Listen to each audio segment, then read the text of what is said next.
হয় এহাল বৃদ্ধ দম্পতি 50 বছৰে জড়িত হৈ আছে কহিলা শিল্পৰ লগত। বৰ কষ্ট কৰি এই শিল্পটো ধৰি ৰাখিবলৈ যত্ন কৰিছে এই দম্পতীহালে। মই মোৰ সহযোগীক অনুৰোধ জনাইছো এই দম্পতীহালক দেখুৱাবলৈ। বৰ্তমানো আমি দেখুৱাবলৈ যত্ন কৰিম এই কহিলাৰে কেনেদৰে ইয়াত ফুল বা বিভিন্ন দেৱ দেৱীৰ ইয়াত মূৰ্তি বনোৱা হৈছে সেই দৃশ্য আমি আপোনালোকক দেখুৱাবলৈ আমি যত্ন কৰিছো। সেই দৃশ্য মই মোৰ সহযোগীক অনুৰোধ জনাইছো দেখুৱাবলৈ। ইয়াতে জগা, বিশ্বহৰী, গণেশ আদি দেৱ দেৱীৰ ইয়াতে মূৰ্তি কহিলাৰে বনোৱা হয়। তাৰ লগতে বিভিন্ন প্ৰকাৰৰ ফুল বনোৱা হয় আৰু এইবোৰ দুৰ্গা পূজা, লক্ষ্মী পূজা, কালী পূজা, বিশ্বহৰী পূজা আদি কৰি বিভিন্ন পূজা আদি পূজাৰ সময়ত এইবোৰ কিন্তু শিল্পৰ প্ৰয়োজন হয় আৰু এই কহিলা শিল্পটো ধৰি ৰাখিবলৈ যত্ন কৰিছে। ইয়াতে আমি শিল্পী গৰাকীৰ লগত আমি কথা পাতিব বিচাৰিম। তাৰ আগতে আমি সেই দৃশ্য আমি আপোনালোকক দেখুৱাইছো। শিল্পী গৰাকী হল অনিল ৰায় আৰু তেখেতৰ লগতে তেখেতৰ সহধৰ্মণী গংগাময়ী ৰায়। তেখেতেও কিন্তু এই কামত প্ৰায় 40 বছৰ সহযোগ কৰি আহিছে। কাৰণ অনিল ৰায়ে যি বিয়া কৰাৰ পিছত 40 বছৰ কিন্তু এনেদৰে সহধৰ্মণীয়ে এই শিল্পক ধৰি ৰাখিবলৈ যত্ন কৰিছে, নিজৰ গৃহকক সহায় কৰি আহিছে।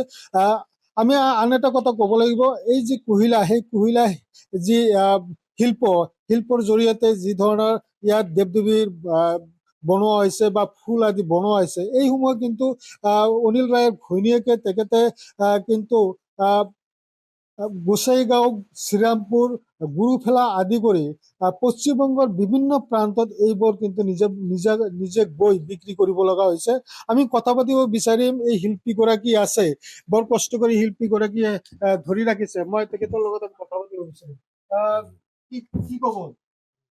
আমি এইবিলাক মানে গোসাইগাঁও আৰু মানে পশ্চিমবংগ ইফালে ৰামপুৰ, বাৰবিছা এইবিলাক বিক্ৰী কৰোঁ আৰু কি। আৰু এইবিলাক বহু দূৰৰ পৰা এইবিলাক গছবিলাক আনিব লাগে, বিৰাট কষ্ট কৰি কাম কৰিব লাগে। এইবিলাক গুৰুফালৰ পৰা, গোসাইগাঁও বিলৰ পৰা আনিব লাগে, কিনি আনিব লাগে, এনে পোৱা নাযায়। কিমান বছৰৰ পৰা আপুনি এই শিল্পৰ লগত জড়িত? এতিয়া 50 বছৰ, ধৰক 50 বছৰ। আপুনি কাৰ পৰা শিকিছে? মোৰ দেউতাৰ পৰা শিকিছো। তাৰমানে আপোনালোকে পৰম্পৰাগতভাৱে এই শিল্পৰ লগত জড়িত হৈছে। কি বনাইছে? এই যে এইবিলাক মনসা, এইবিলাক ফুল, এইবিলাক মনসা দেৱীৰ বা বিয়াত এইবিলাক লাগে, এই বিয়াত এইবিলাক পূজাত লাগে। এইবিলাক কি দেৱ দেৱীৰ মূৰ্তি বনাইছে? যে মনসা বনাইছো, এনে আৰু অন্য বস্তু নাই। আৰু গণেশ, মানে লক্ষ্মী, এনেকুৱা ধৰণৰ মানে বস্তু বনাইছো আৰু কি। আৰু অনেক বস্তু বনাবাৰ কাৰণে এইবিলাক নাই। কি বনায়? আৰু কালীৰ মূৰ্তি আৰু মানে অনেক মানে মটুক, বিয়াৰ মটুকটো বনায়। আচ্ছা, বিক্ৰি কেনেকুৱা কৰে? মানে কিমান টকা বা কিমান তাতে? হয়, মোৰ পৰিয়ালটো চলে আৰ কি কোনোভাবে কাম কৰি। এই শিল্প সৰকাৰি ফালৰ পৰা আপনি কিবা না, কোনো সুবিধা পাইনি।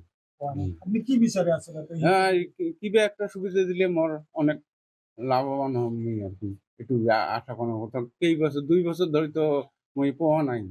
এইবিলাক মোর ফটো লৈছে, কিন্তু কোনোবাই দিয়া নাই, সরকারে মোক কিবা সুবিধা দিয়া নাই। হয়, ধন্যবাদ থাকিল। হয়, আমি কথা পাতিব বিচাৰিম, তেখেতৰ সহধৰ্মণী আছে। বাইদেউ, আপোনাৰ ওচৰলৈ আহিছো, কি ক'ব? এই বস্তুটো কামটো মই 40 বছৰ থেকে কৰি আছো, কোনো সা সুবিধা পোৱা নাই। বহুত বস্তু। আপনাৰ বিয়ে হওয়া কিমান বছৰ হল? 40 বছৰ। 40 বছৰ হল। হ্যাঁ, বিয়াৰ পিছনেৰ পৰা এই কামটা কৰি আছো। কেনেকুৱা? আপনি নিশ্চয় বিক্ৰি কৰে বাহিৰত গৈ? ক'ত বিক্রি করে? বারবিছা, শ্রীরামপুর, একেবারে রামপুর, গোসাইগাঁও, বহুত দূর বেচায়। গৈ আপনি বিক্রি করবো? আপনি কি বনাবো পারে? কদম ফুল বানাই, ছোট কদম ফুল বানাই, ঝুড়ি ফুল বানাই, মনসা বানাই, পানি বিচৰি বানাই, মটুক বানাই, এবাৰ বহুত বস্তু, মালা কপালি থাকি বহুত বস্তু বানাই। তাতে আপোনালোকৰ এই যে কষ্ট কৰে, এই যে শিল্পটো ধৰি ৰাখিবলৈ যত্ন কৰিছে, ইয়াতে আপোনালোকৰ কিবা যিখিনি আপোনালোকে মজুৰি পাব লাগে পায়নে? কষ্টৰ উপৰে এইটো নিৰ্ভৰ, কষ্ট কত আৰ কৰিম, কষ্ট কৰি আছো, কোনো সা সুবিধা সৰকাৰ মই পোৱা নাই। ফুল বিক্ৰি কিমানকৈ কৰে এইবোৰ ফুল? এইবিলাক ফুল 20 টাকা জোড়া বিক্ৰি কৰো। হ্যাঁ, আৰু এই যে যিবোৰ দেৱ দেৱীৰ মূৰ্তি বনাইছে এইবোৰ? এবার মানুষ বুঝিয়ে বিক্রি, কতগুলো 1000 টাকা বেচাও, কতগুলো 500 টাকা তো বেচাও, যেমন মানুষ এমন বিক্রি করো। হ্যাঁ, হয়। হ্যাঁ, তাৰপিছত মোটুক মোটুক গুলে 500 টাকা জোড়া বেচাও, জগা জগা বেচাও 50 টাকা জোড়া, এই ধরনের। আর সবসময় তো বিক্রি না হয় না গিয়ে। কি কি দেৱ দেৱী বনাইছে? বহু দেব দেবী, মনসা বানাইছে, কালীর মূর্তি বানাই, মনসা, জকা, একেবারে কানী বিশ্বহরী, লক্ষ্মী, সরস্বতী, গণেশ, কার্তিক সব। সকলো ধৰণৰ মূৰ্তি বনাই আছে?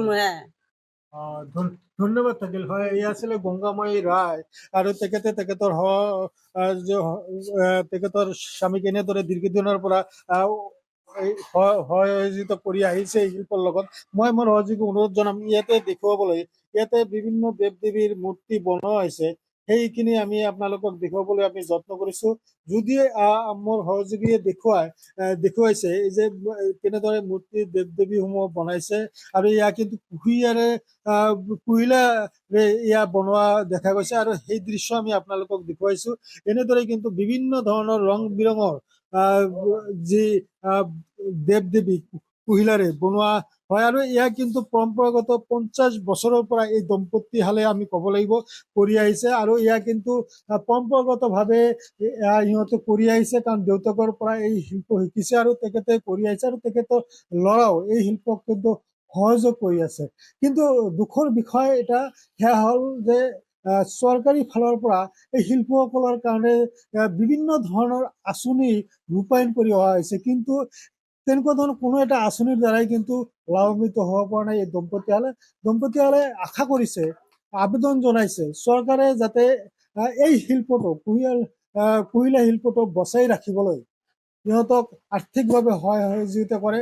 আনহাতে যি আধুনিক যি সা সৰঞ্জাম, যন্ত্ৰাংশ বা যন্ত্ৰপাতি সেয়া যদি যোগান ধৰে বা বহাৰ ঠাই এটা যদি বনাই দিব পাৰে, তেনেহ'লে কিন্তু এই শিল্পটো ধৰি ৰাখিবলৈ সম্ভৱ হ'ব, নহ'লে অনাগত দিনত এই শিল্পটো হেৰাই যাব। কাৰণ আজি আৰু এই কুহিলা পাবলৈ সকলো ঠাইতে পোৱা নাযায়। ইয়াৰ কিন্তু বহুত দূৰ দূৰণিৰ পৰা এই কুহিলাবোৰ কিনি আনিব লগা হয়, আৰু খুব কম দামত এই সামগ্ৰীসমূহ কিন্তু বিক্ৰী কৰা হয়।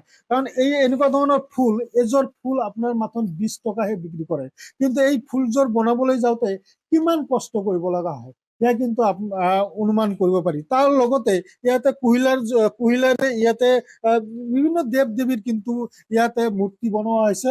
এয়াও কিন্তু 20 টকা বা 50 টকাৰ ভিতৰতে এইবোৰ বিক্ৰী কৰা হয়। তাৰ লগতে বিয়াৰ যি মুকুট, সেই মুকুটো বনোৱা হয়, আৰু কুহিলাৰে আন যি সামগ্ৰীসমূহ আছে সেই সামগ্ৰীসমূহ কিন্তু ইয়াতে বনোৱা হয়, আৰু ইয়াৰ জৰিয়তেই এই দম্পতীহালে দীৰ্ঘদিনৰ পৰা এই শিল্পটোক ধৰি ৰাখিবলৈ যত্ন কৰিছে। আমি আশা কৰিছো যে চৰকাৰী ফালৰ পৰা যদি এই দম্পতীহালক সুযোগ সুবিধা প্ৰদান কৰা হয়, আঁচনিৰ দ্বাৰা লাভান্বিত কৰা হয়, সেয়া কিন্তু বৰ ভাল হ'ব বুলি আমি ক'ব পাৰি।